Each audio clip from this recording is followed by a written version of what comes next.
Hey guys, this is Dan. I just wanted to make a quick video about the Markelle Fultz situation. So just yesterday it came out in the news that Fultz was diagnosed with Thoracic Outlet Syndrome. So the news stories about it characterized it as a nerve disorder. This is kind of a misleading thing because it kind of indicates that that there's something wrong with his nervous system, like he has a neurological disorder or something, and that is completely not the case. So what thoracic outlet syndrome is, it's an impingement of the brachial plexus, which is the nerve bundle that runs out of the cervical vertebrae and into the arm and innervates the arm. So there are two places where that nerve bundle can become impinged by soft tissue, at least two of the most common places that I find in my practice. So the first place is up where the nerve roots exit the cervical vertebrae. So those nerve roots, when they exit, they pass between three different muscles. So you have the anterior and middle scalene on the anterior side of the vertebrae, and then you have the posterior scalene on the posterior side. Those nerve roots exit between those two sets of muscles and then course down into the arm. As they cross the chest and go down into the arm, they go across the rib cage and they pass underneath a muscle called the pectoralis minor. So that muscle attaches to your third, fourth, and fifth ribs, and then it attaches up at its origin point at the coracoid process on the anterior portion of the scapula.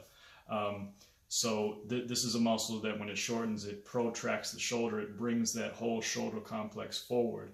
And when it goes into spasm, when it shortens, it can compress that brachial plexus, especially if you have like a depressed shoulder or something like that. The combination of those two things can impinge that nerve bundle that runs into the arm.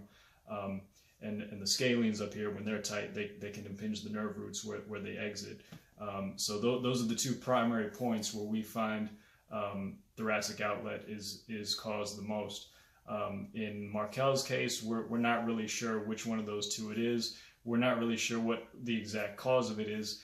I have a couple theories. So one of them is the fact that when he was in college, his shot was drastically different.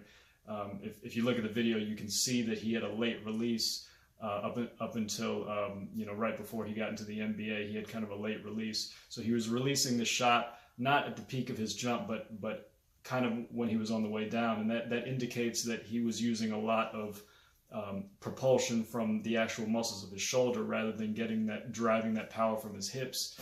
I mean, if you ask any great shooter, they'll say that in order to shoot accurately from long distance and for extended periods of time, you really have to get into your hips and use that power from your jump to drive it into your shot. And if you're not doing that, then that power has to come from somewhere else, and it's going to have to come from contraction of either the tricep in elbow extension or from the internal rotational power of the shoulder muscles up here.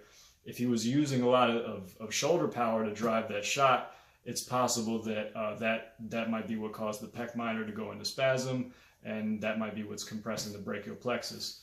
We also know that he's been under a tremendous amount of media scrutiny for the past year and a half.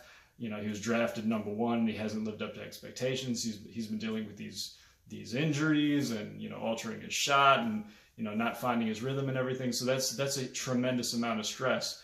When you're under a tremendous amount of stress, your nervous system reverts to what it knows best. So it will revert to its fight or flight capacity, and it will revert to its dominant side tendencies. If you're doing that, then you're susceptible to things like hyperventilation. When you hyperventilate, you use your accessory breathing muscles, like your scalenes, for example, to elevate your rib cage to try to draw more air in rather than your diaphragm. So any combination of these things could be contributing to this problem. We don't really know because we have limited information, but what we do know is that it's very easily treated. In my practice, I just treat it with some very basic massage. I go in here behind the SCM muscle here, this big muscle popping out is the SCM. I just go right behind here and I just kind of ease in there and just massage the scalene muscles, get them to release a little bit. Also working on breathing. I just had a client this morning who was she's a chest breather, so she uses her accessory breathing muscles like the scalenes to elevate her ribs and try to draw into air into her ribs that way. So getting her to practice breathing into her belly and using her diaphragm really helped release these muscles, along with some soft tissue work, and made it so that she wasn't relying so much on these accessory muscles to breathe, and that they weren't being so chronically shortened all the time. Pec minor, what we do is we just kind of go up underneath the pec major muscle. Everybody knows what the pec major is. It's, you know, your big pec muscle right here. You kind of just ease right up underneath that, and then you kind of get onto the surface of the rib, and then you just kind of treat up toward the coracoid process and get that pec minor muscle underneath and get that to release. So the good news is very conservative treatment can really do a lot for this condition, and he's most likely not going to need any surgery. I can't imagine why he would. So that's it, guys. Just wanted to kind of give you some background, and I hope to see you guys soon.